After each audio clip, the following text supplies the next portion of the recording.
How to comment anonymously on Facebook group. Hi everyone, welcome to the channel. This is Rose from Create, Login and Delete. Without further ado, let's dive right into the video. First of all, ensure your Facebook application is up to date. For that, you can easily hop into Play Store or App Store and update your Facebook app to the latest version.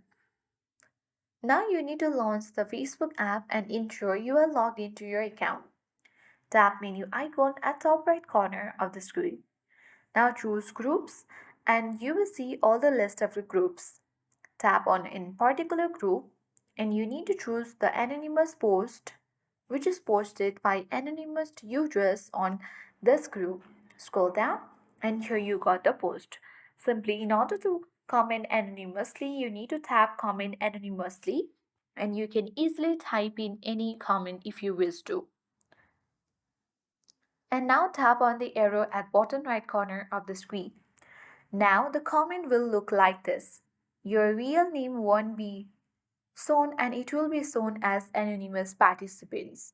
And once you have done that, you will successfully comment on any anonymous post on Facebook post group as anonymous user.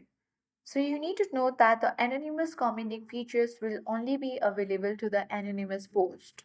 So I hope this guide was helpful. If it was, then do like, share, comment and don't forget to subscribe. Thank you for watching and see you in the next video.